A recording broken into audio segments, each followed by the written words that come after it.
So today we're going to be working with the last of our liquid charcoal, the Cherry Pit Black, and then the Hortum Naturals Schminke Trio of the Earth. So we've got the yellow ochre, the red bolus, and the lavender. And then I'm also going to be using this one from the water set, which is indigo. And that's over here. And I also have a little bit of charcoal here that we're going to use as well. So let's get started. So let's start off with making some marks with our Pit Pastel like we normally do. And I thought today we'd do something a little different in that I would just tell you a little story about my art journey and where I started. So I went to art school, and while I learned some helpful things there, honestly, most of what's helped me grow as an artist came after I left. And a lot of it just came from showing up here in my studio, making a mess and figuring out what works, and making this YouTube videos. Spray this down a little bit with some water, and we're going to start off with the indigo color here in the sky. Doing some light washes here. This color is so pretty. So we're just going to make some marks through here a little bit. I want it to be pretty washy, and I think I'm going to concentrate more on the sky today than the land because I seem to be obsessed with skies lately. So when you're in art school, everything is mapped out for you. So you have assignments and techniques and deadlines. But when you're self-taught, you can make whatever you want and whatever makes you excited. Coming in here a little bit with this violet color. So like right now, this whole thing that I'm doing with the watercolor and the charcoal, I didn't learn in art school. I just decided to try the combo and I really liked it by experimenting. Adding a little bit of this red bolus in here for some bold, bold, bold textures. I love this color. It's so pretty. And I love how it's making marks over that white resist crayon that we put in. And of course, we're going to add some lines in. So another thing about art school is that you can get a little in your head. There's a lot of talk about theories. You have a lot of critiques, concepts. But when you're just making work, you just grab your brush and try stuff and see what happens, which is a lot more fun, at least for me. And that's pretty much the way I like to work. Layering in paint, adding in some charcoal lines and see what happens. Adding in a bit of this yellow ochre color with a little bit of the charcoal in it, which is nice. And I like this color. Pops of the pure color in here as well, just to create a different combo. I'm going to add a bit more of this indigo here to the sky, just to kind of give it some more drama. The other thing I like about learning on the fly and being a self-taught artist is that you get really good at solving problems and you learn to troubleshoot your work if something's not working. And solving those problems is what gives you confidence to do things like make a YouTube channel or sell your work online. Those are all things that really help you grow as an artist. Coming in now with a bit of the color shaper here to kind of make some marks in here. Remember this, this paint, watercolor paint, has a different binder in it, so it acts more like it does when you have aquapasto in it. It's really fun and easy to create lines with the color shaper tool. So when you're not making art for a grade or to impress a professor, you can focus on what you want to do and what feels right for you. And that's really how I began to build my own style of work, just by doing and making. I'm coming in here with a little bit more of this indigo. I can't seem to get this right today. Like, it's kind of frustrating me a little bit right here. But I think that it's going to need a bit more of that red bolus color in here, definitely, to make it pop. And that's where you learn, to really trust yourself and your gut and your eye. Like, why isn't this working? Like, why doesn't this work? And then you try something different and add in a pops of color. Take some risk that maybe you wouldn't do if you're just making work to get a grade, which I don't know how you grade art. Like, that always seemed very weird to me. So I'm coming in with a little bit of the violet with a little bit of charcoal in it. I'm not liking how that's not very vibrant, but I do like these marks that I'm making through here. Sort of adds a little bit more atmosphere and drama to the piece. And then I'm going to take a little bit away. I'm just going to lift a little bit of this blue color to make some lighter space up here at the top so that we can have, even more drama and more light coming through here. I'm going to take some of this pure charcoal that I grated up and use it with the ochre color here and make some marks here. I do like how the pure charcoal works almost better than the liquid charcoal because it gives you a much grittier texture to it than if you were just using the liquid charcoal. The cherry pit has a lot of grit to it, but I kind of like this sort of grittiness that you get with the pure charcoal instead.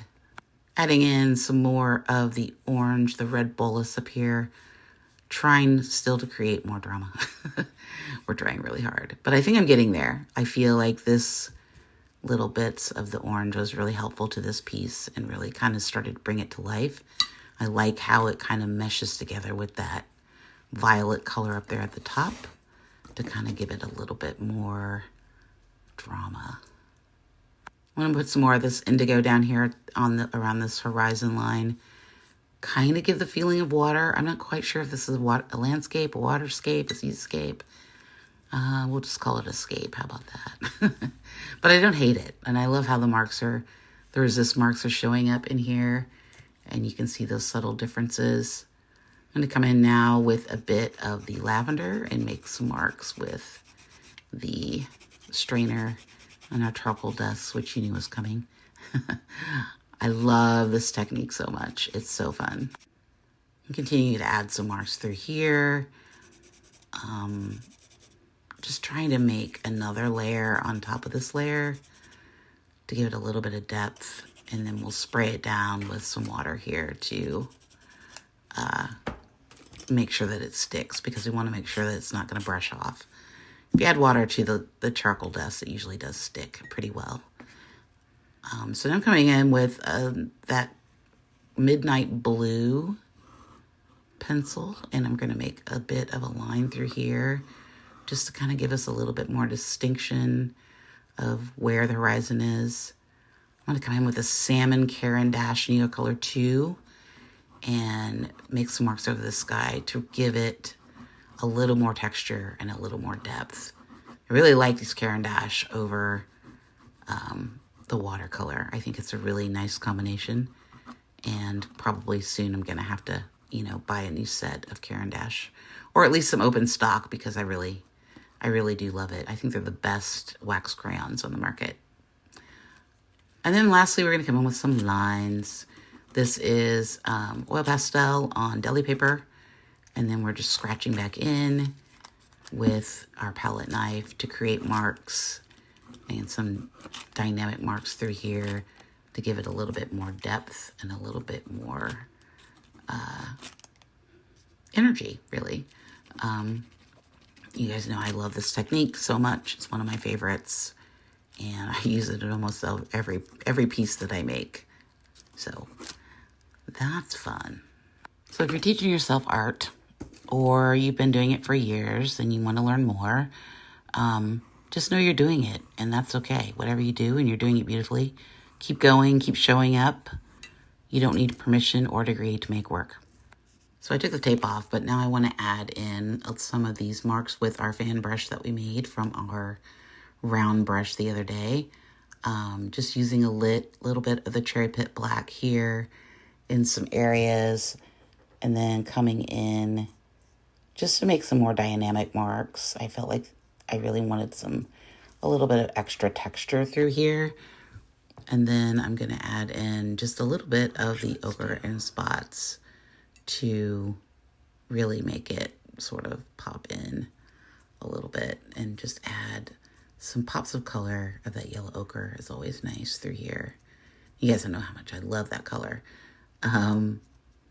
Yeah, so I think it's coming out nicely, and I'm pretty much done. And then let's see what it looks like with a matte. Okay, so here it is with a matte. Things that I like. Love the sky with the charcoal in with that indigo. And I love this little bit of that purpley color that comes through here.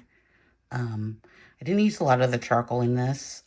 We used it down here quite a bit with the ochre, and I really like that. It kind of didn't make sense to make with the orange. I don't know, I didn't really like it. I do like the salmon marks we put through here. I love the bits of charcoal texture through here. Oil pastel marks through there that were nice. And then our little specially brush that I made with a little bit of the ochre and black through there is kind of really cool. So I think I really like the idea of using the mixing in the charcoal with the paint to just make some different colors. I'm not sure if I want to do it on the whole piece because I think it dulls it down. Like you can see, it's a little dull here, but then we brighten it up with some pastels on top or some Caran d'Ache colors on top. I think it makes a really nice dynamic piece. Okay, let me know your thoughts in the comments. And also let me know if you like these little chats. And we might do one of these, more of these where I just kind of talk and paint and tell you a little story. But yeah, thanks for watching. Don't forget to like and subscribe, and I'll see you in the next one. Thanks so much. Bye.